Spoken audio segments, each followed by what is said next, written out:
Fala pessoal, deixa eu fazer uma pergunta importantíssima para vocês.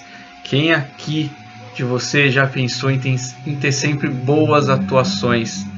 Quantos de vocês já pensaram em poder subir no palco, em poder fazer uma negociação tranquilo, demonstrando segurança e poder ter o resultado mais assertivo? Se eu disser para vocês que tudo isso é possível, que é possível você ter segurança, que é possível você demonstrar sua capacidade, a tranquilidade nas mais adversas situações, principalmente naquelas que vocês têm medo. Vocês gostariam de entender um pouco mais sobre isso? Se sim, bacana, você está no lugar certo. Eu sou o Gilson, formado em Gestão de Recursos Humanos, atuo há mais de 10 anos com treinamento e desenvolvimento de profissionais e liderança. Sou fundador da Líder Nota 11, consultoria para direcionamento de carreira, treinamentos e liderança, e hoje eu vou falar para vocês um pouquinho sobre gestão emocional. Então fica comigo que vai ser sucesso. Então, se você chegou aqui, fico muito feliz.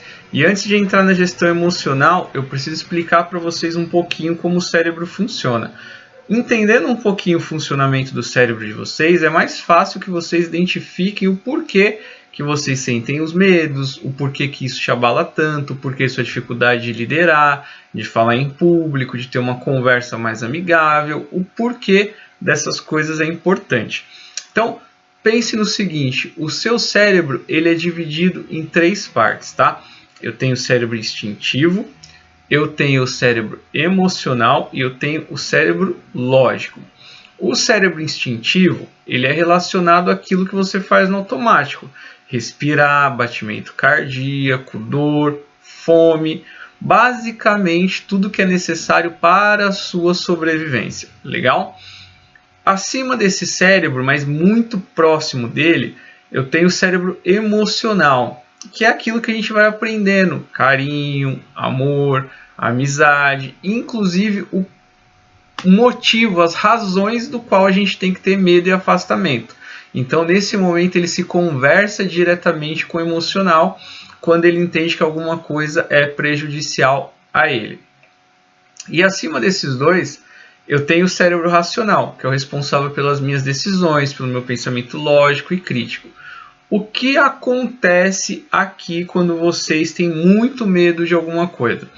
O seu cérebro emocional, ele entendeu que aquilo é algo ruim, teve uma experiência ruim, e ele transmitiu aquilo para o seu cérebro instintivo, e o seu cérebro instintivo automaticamente entende que aquilo é algo que vai contra a sua sobrevivência. Vou dar um exemplo para vocês. Imaginem o seguinte, imaginem que você tem medo de uma baratinha, por exemplo. É um bicho nojento, é um bicho asqueroso, isso não está em questão aqui. Mas por que você tem tanto medo de um bicho que é tão menor que você, que basicamente não oferece um risco à sua integridade física, mas tem pessoas que têm crise de pânico só de chegar perto de uma baratinha? Então vou explicar para você. Quando a gente vai crescendo, vai se desenvolvendo como ser humano, o nosso cérebro, que é o nosso computador, ele vai sendo programado. Ele sai, quando você nasce, ele vem com a configuração de fábrica, que é o cérebro instintivo, para sobrevivência. E com o tempo, o emocional e o racional vão programando ele. Legal? Então, o medo, ele é aprendido ou ele é herdado. Legal? Dessa forma, eu consigo entender o que acontece. Imagine o seguinte, eu não tenho esse medo de barata, eu não nasci com ele, porém, eu aprendi ou herdei ele. Como que eu aprendi? Um dia eu era criança, de repente uma barata voou para cima de mim e me assustou.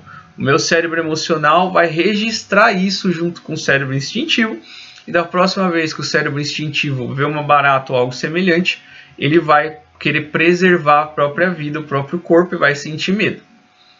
Ou eu posso herdar. Eu, muito criança, vi que o meu pai ou a minha mãe, que são os meus heróis, eles possuem medo de barata e eles fogem quando vem aquele bicho monstruoso.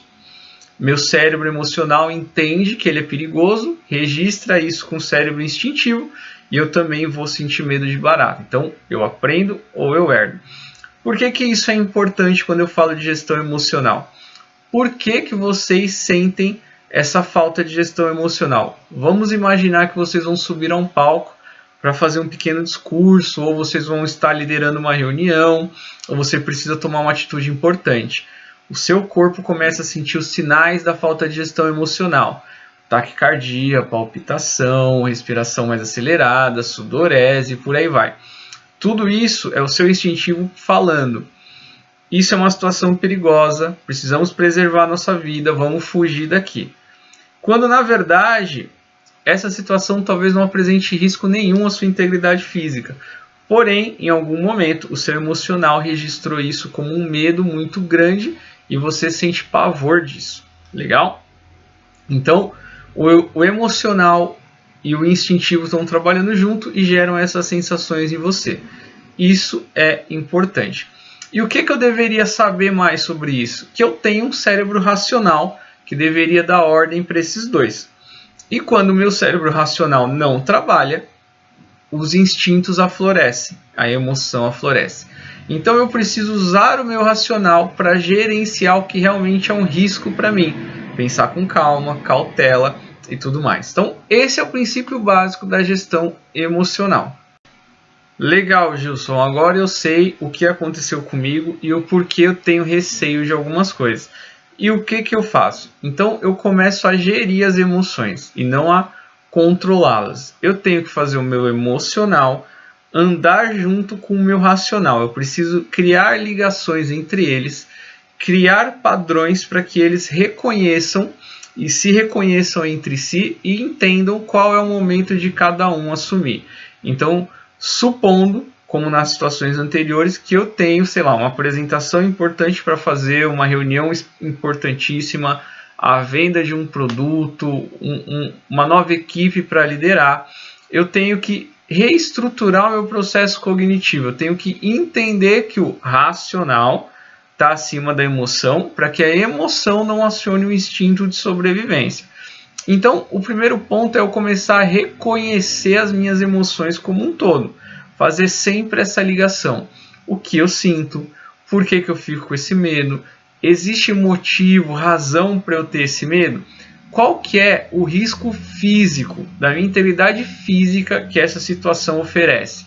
Se eu pensar bem e ponderar, geralmente vocês vão ver que o risco para a sua integridade física basicamente é zero. Então eu tenho que começar a me acalmar e a controlar isso. E como que eu chego nesse ponto? Então imagine o seguinte, quando você vai no médico com uma dor de cabeça, o que o médico faz? Ele te dá um remédio para tratar sua dor de cabeça e pede alguns exames. Por quê? Porque o importante nesse momento é tratar o seu sintoma. Porque ele ainda não conhece a causa raiz, ele não sabe o que causou a dor de cabeça. Então, exatamente como num médico, é o que a gente tem que fazer aqui. Eu tenho que aprender a reconhecer os sintomas de quando eu estou prestes a perder a minha capacidade de gestão emocional.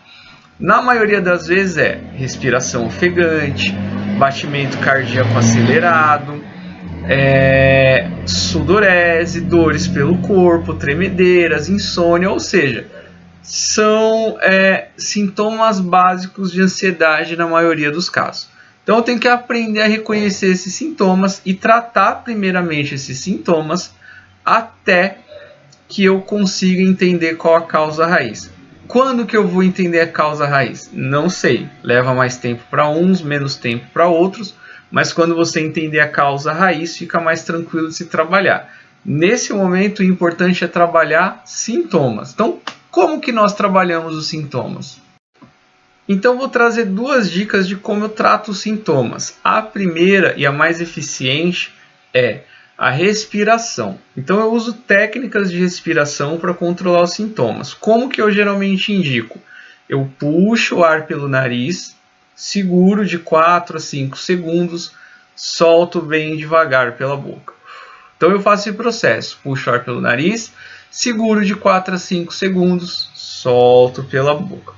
Faço algumas repetições. Para algumas pessoas, entre 5 e 10 repetições é suficiente para que ela consiga controlar o batimento cardíaco, diminuir a tremedeira, conseguir se alinhar de maneira mais efetiva e conseguir voltar a raciocinar.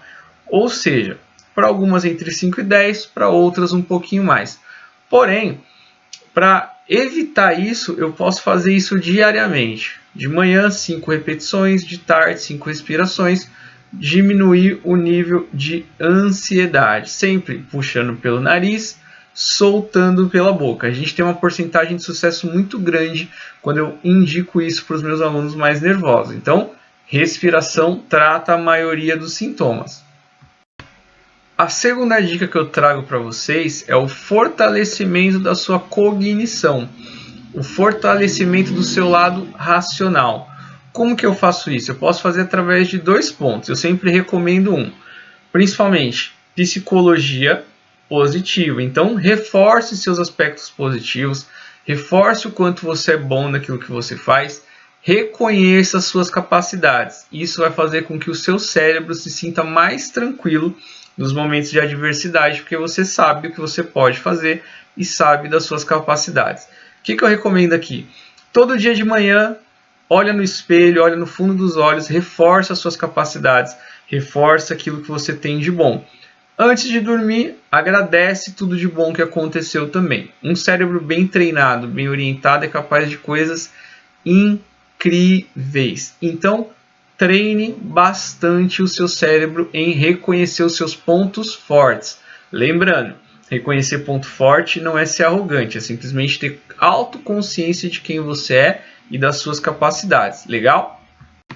E se nada disso funcionar, ou você não estiver tendo todos os resultados que você queria, os resultados esperados, procure alguém que possa te orientar, uma tutoria, uma mentoria, um acompanhamento, um direcionamento. Eu recomendo esse cara aqui, porque esse cara é maneiro, você pode chamar ele, ele tem muita experiência, está pelo menos 12 anos no mercado, trabalhando com treinamento e desenvolvimento de líderes, com foco em soft skill. Então, se você fez todas essas dicas e ainda está encontrando um pouco de dificuldade ou gostaria de se aprofundar mais, procure esse cara, que o cara é bom. E como que eu faço para achar esse cara? Então tá aqui. Para achar esse cara é muito simples. Segue ele nas redes sociais, procura ele através do site, manda um e-mail para mim ou manda um convite mesmo, uma mensagem, uma pergunta através das redes sociais que a gente se encontra. Valeu? Então, muito obrigado a todos. Peço que sigam, compartilhem, divulguem o canal se possível e se precisarem de alguma coisa voltada à liderança, me procurem. Lembre-se sempre, se você quer ter uma equipe nota 10, você precisa ser um líder nota 11. Tamo junto.